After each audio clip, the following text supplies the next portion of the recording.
chào anh chị nha. Tôi là sư đồ Matthew, còn đây là bác sĩ Luca.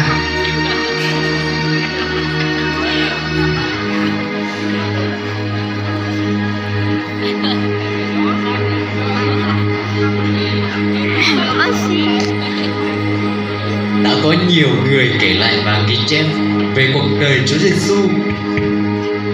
Trong công việc Chúa Giêsu Giáng sinh, sứ đồ Matthew và tôi đã tìm hiểu kỹ càng từ đầu đến cuối, và chúng ta đã biết lại câu chuyện Chúa Giêsu Giáng sinh để cho anh chị em chúng ta hiểu và biết rõ Chúa Giêsu đã đến thế gian như thế nào. Thành Nazareth xin kính chào quý khách. Việc Chúa Giêsu ra đời như thế này.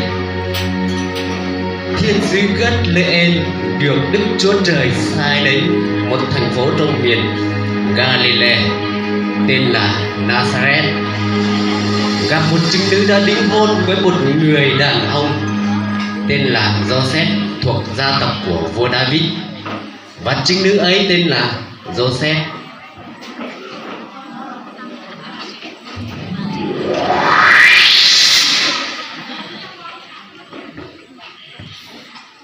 Chào cô, người được hưởng hồng ơn Chúa ở cùng cô.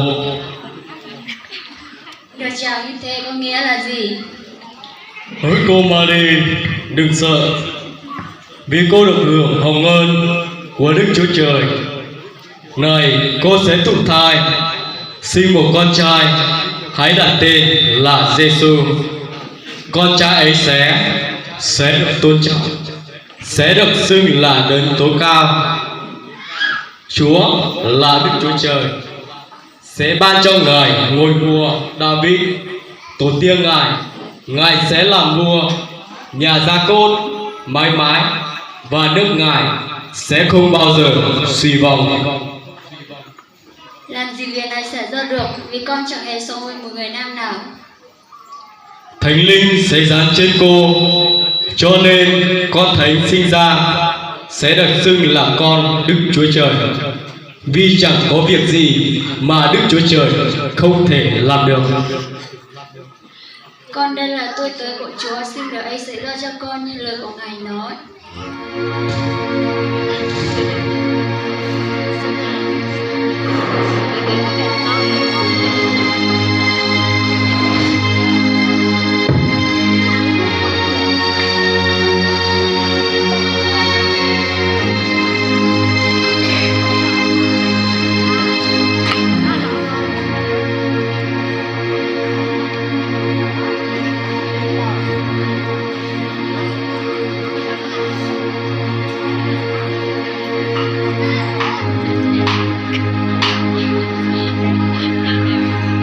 Biết cô Marie có thai, chú Joseph là một người thân nghĩa, không muốn công khai làm nhục cô nên định từ hôn kín đáo.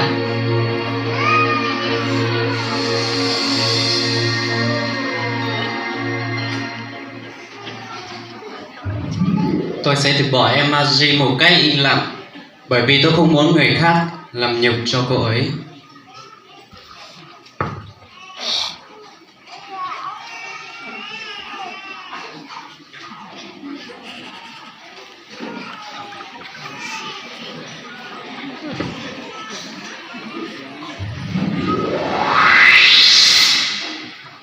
Này anh Joseph, anh đừng ngại lấy cô Marie làm vợ, vì thay trong lòng cô là do Thánh Linh.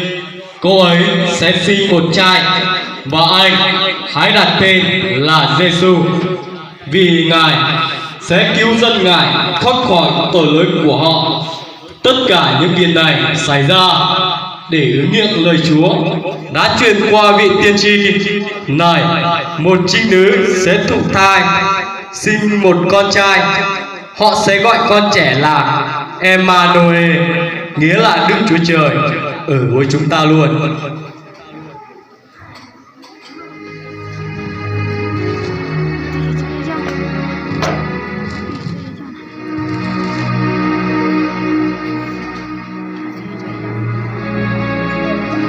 Khi thuyết giải Joseph thực hiện điều thiên sứ của Chúa đã truyền dạy.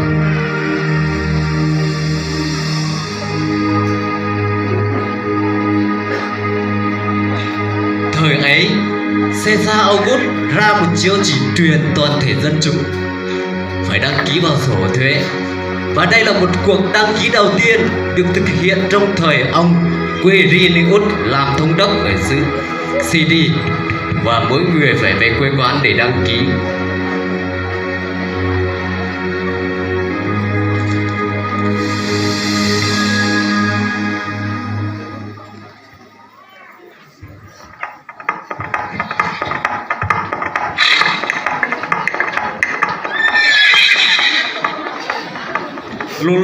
Lùa hoàn đế Âu ngũ gia chiếu chỉ lùa dân dâu đê dân Samari, mọi người phải trở về quê quán để khai tên vào số. Lùa.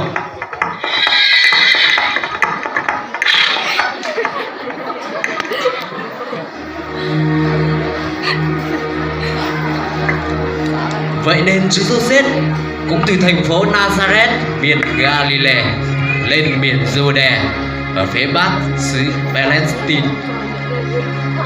Bethlehem xin kính chào quý khách.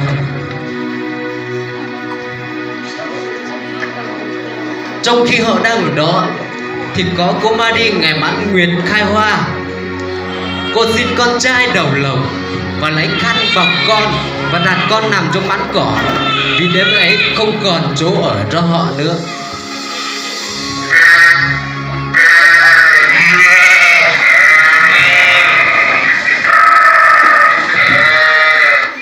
Cũng trong vòng ấy có các anh chăn chiên ngoài đồng thức khuya canh giữ bầy chiên.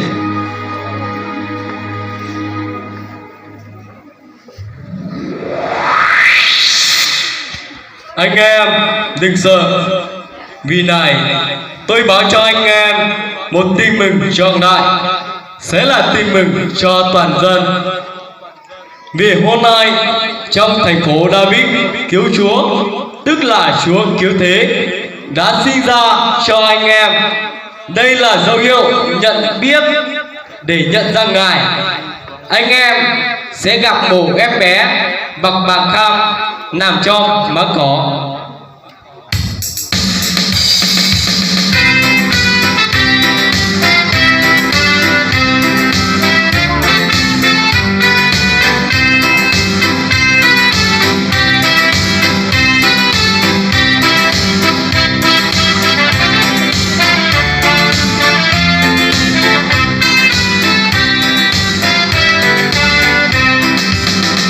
Cho nhân loại Chúa ta ra đời, nhân gian tình vui vô đối, ít mơ cửa lòng tiếc giữa con trời.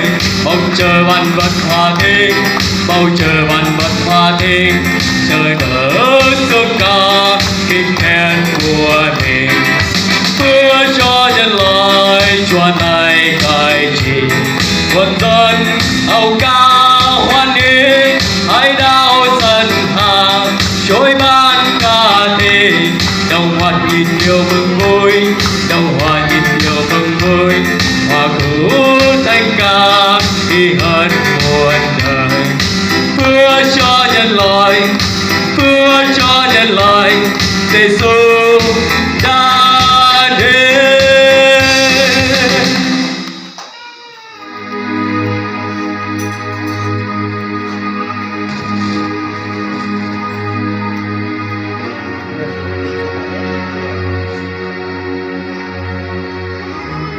Chào chú Giô-xép và cô Mary. Tại sao các anh đến đây? Thiết đến trên cánh đồng xa ngoài thành David tròn chiên của mình. Thiên linh thiên thần xuất hiện với lời trấn an. Thiên sứ nói: xin đừng sợ, hãy hoang mang, vì tôi lo bỏ tim mừng muôn dân. Hôm nay cứu Chúa giáng trần trong thành David thuộc miền Juda. Đây là dấu hiệu để nhận ra anh em. Hãy nhớ đi tìm ở những nơi có em bé ra đời, nằm trong máng cỏ cuốn khăn quấn mình. Người ca đón ở thiên đàng, ngài vui lòng xuống trần gian làm người.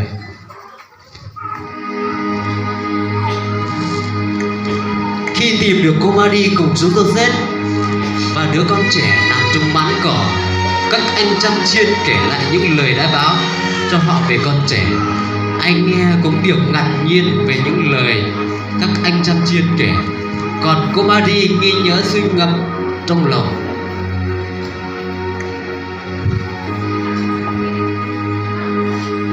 Khi Chúa Giêsu sinh ra tại Bethlehem thuộc miền Giu-đê, vào thời vua Herod, có các hậu giảng từ phương Đông đến Jerusalem.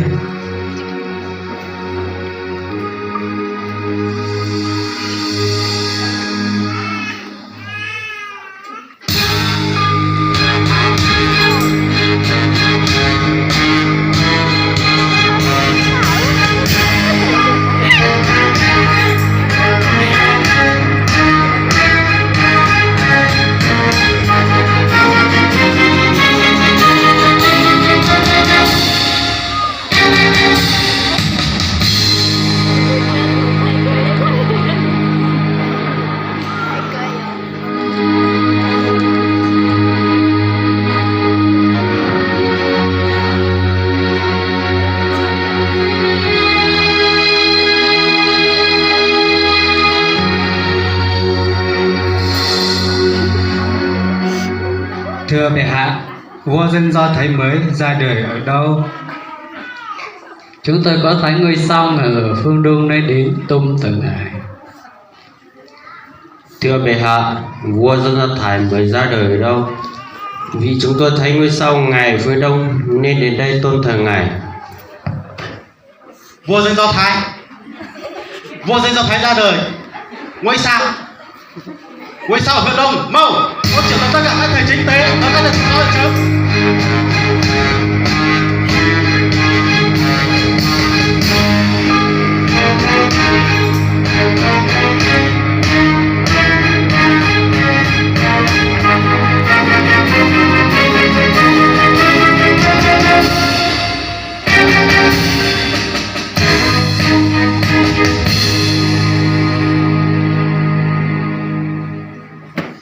Thưa bệ hạ, Vua dân Do Thái ra đời, vậy thì ra đời ở đâu?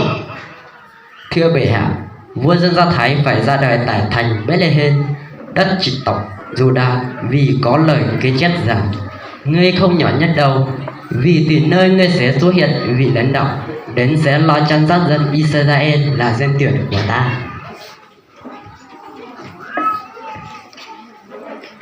Vua Herod liền đi mời triệu các hầu giảng đến, hỏi cảm kế với thời điểm người sâu xuất hiện, rồi bảo họ đến Bethlehem. Khi các người đi tìm thấy, hãy trình cho chớ biết, để chớ cũng đến tôn thờ ngài.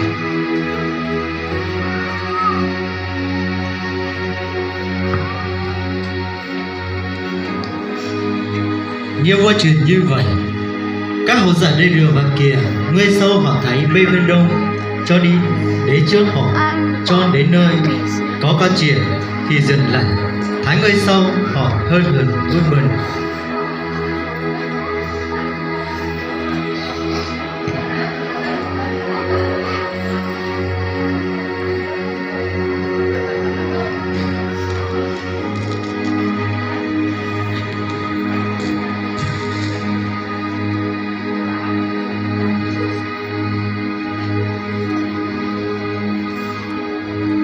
Bước vào nhà, các con chìa với cô Marie miệng ngài, họ quỳ xuống tu thần ngài và bày trong bói gian dân hiến ngài như lễ bày vàng, nhũ hương và mùi rượu. Chúng tôi ở Đông Phương thấy ngôi sao sáng lên đường đi nghe. Đường xa muôn dạ tháng ngày, nhiều kinh thánh biết nơi ngày Giáng sinh. Lời tiên tri đã chứng minh Bethlehem chính nơi vua ra đời, để đây gặt được từ vườn tôn thờ cứu Chúa tổ lòng ước ao.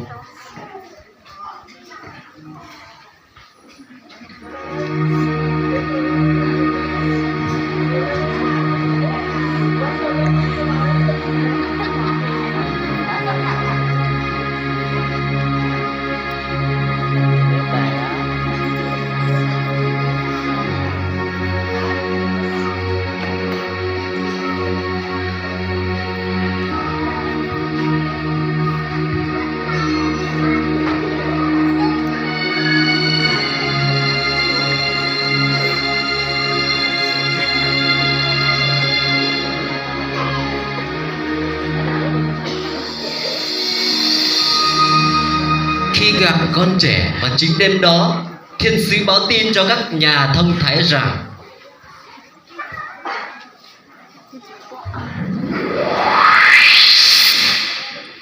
hỡi các anh, đừng trở lại đường cũ, báo tin cho vua Herod.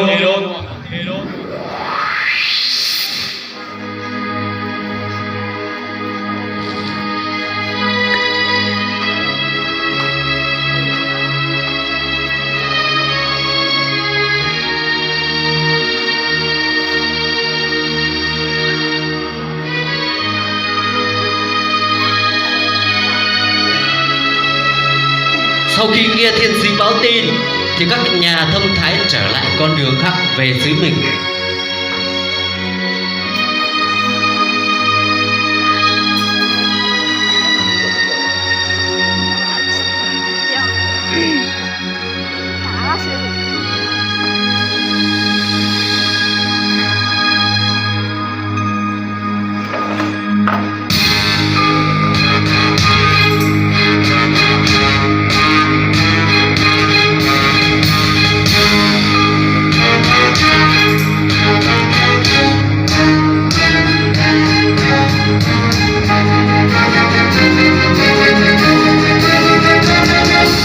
Sau đây chúng tôi xin kết thúc câu chuyện về Chúa Giêsu Giáng sinh.